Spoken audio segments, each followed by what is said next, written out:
Recently, I cleaned the grave of Esther Edgerton. Her stone says she is the consort of Jacob Edgerton. Consort was a term for a wife who died before her husband. Esther was born in 1766, and she died August 12th, 1792, at the age of 26.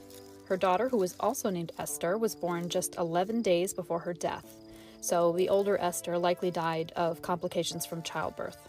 Pregnancy and childbirth have a lot of risks today, but they were extremely risky back in the 18th and 19th centuries and long before.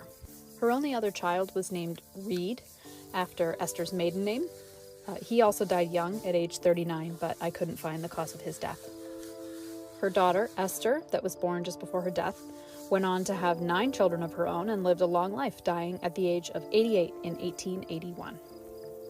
The older Esther's inscription on her grave is a pretty common sentiment from this time period. It reads, "O let me not forgotten lie, lest you forget that you must die.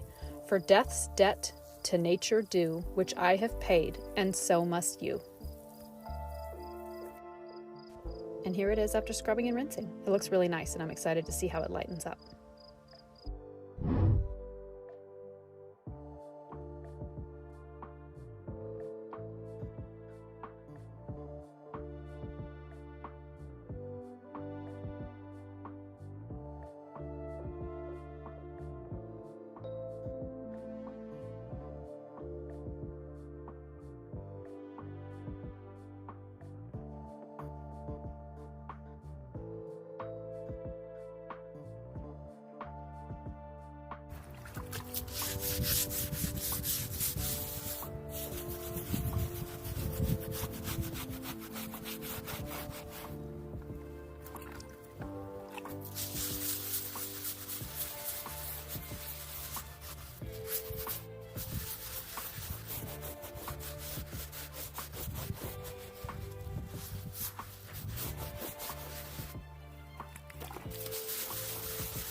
So today I cleaned these 2 stones, both for young boys named David James Carter.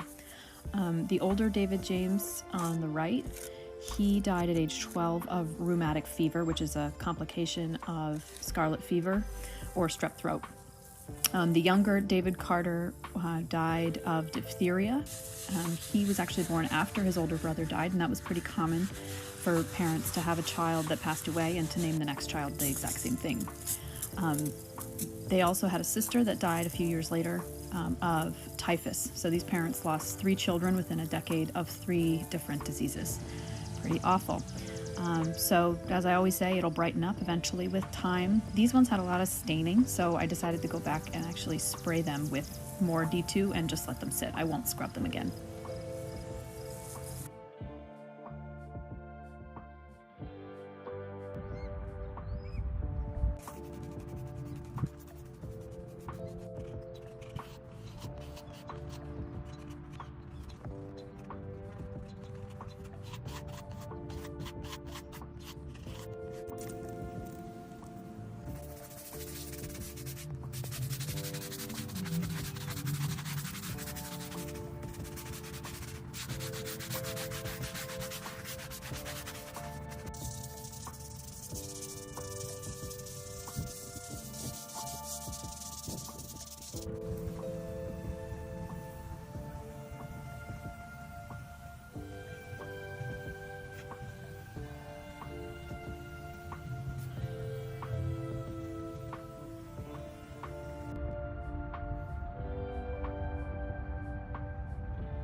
This is the grave of Lottie Hullett.